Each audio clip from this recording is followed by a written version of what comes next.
Hi friends, இன்றைக்கி நம்ம என்ன பார்க்க போகிறோன்னா விளாம்பழம் ஜூஸ் எப்படி பண்ணுறதுன்னு தான் பார்க்க போகிறோம். வாங்க பார்க்கலாம். விளாம்பழத்தை உடச்சி அதில் உள்ளே இருக்க சதையெல்லாம் எடுத்து ரிமூவ் பண்ணி வச்சுருக்கேன்.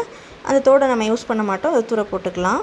இப்போ அதில் நம்ம தேவையான அளவு கொஞ்சமாக தண்ணி ஊற்றி இப்போ அந்த சதையெல்லாம் நல்லா பிழிஞ்சு எடுத்தோன்னா அந்த சீட்ஸ் வந்துடும். நம்ம ஃபில்ட்ரு பண்ண வேண்டிய அவசியம் நமக்கு கடைசியாக இருக்காது.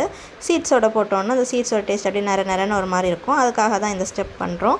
இல்லை உங்களுக்கு சீட்ஸ் வேணும்னா நீங்கள் அந்த மாதிரியே சீட்ஸோடையே போட்டு நீங்கள் மொத்தமாக அரைச்சிக்கலாம். அதுக்கப்புறம் ஃபில்ட்ரு பண்ணணும்னா நீங்கள் அந்த மாதிரி கூட ஃபில்ட்ரு பண்ணிக்கலாம்.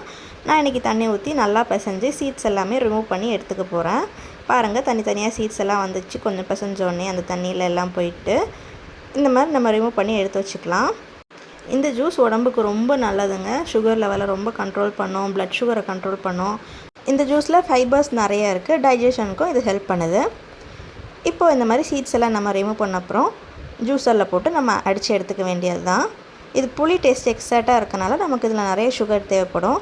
நான் இன்றைக்கி நாட்டு சர்க்கரை தான் எடுத்துக்கிறேன். நீங்கள் நார்மல் சுகர் வேணும்னா நீங்கள் நார்மல் சுகர் எடுத்துக்கலாம். இப்போ இதை ஜூஸ் போட்டு நம்ம எடுத்துக்கலாம். இப்போ ஜூஸ் போட்டதுக்கப்புறம் பாருங்கள் எவ்வளோ திக்காக இருக்குது கன்சிஸ்டன்சின்னு. இது ஸ்மூத்தி மாதிரி தான் பண்ணியிருக்கேன். உங்களுக்கு நார்மலாக ஜூஸ் மாதிரி வேணும்னா இன்னும் நீங்கள் நிறைய தண்ணி ஊற்றி இன்னும் ஜூஸ் மாதிரி அடிச்சிக்கலாம். இப்போ இது ஒரு நம்ம கப்பில் மாற்றிக்கலாம். பாருங்கள் எவ்வளோ திக்காக இருக்குன்னு. அவ்வளோதான், நம்ம ஹெல்த்தியான ஜூஸ் ரெடி ஆயிடுச்சு. நீங்களும் வீட்டில் இதை மாதிரி ஒரு நாள் ட்ரை பண்ணி பாருங்கள். வீடியோ பிடிச்சிருந்தால் லைக் பண்ணுங்கள், ஷேர் பண்ணுங்கள். நம்மளோட சொந்தம் தோற்ற சேனலை சப்ஸ்கிரைப் பண்ணுங்கள். தேங்க்யூ, பாய்.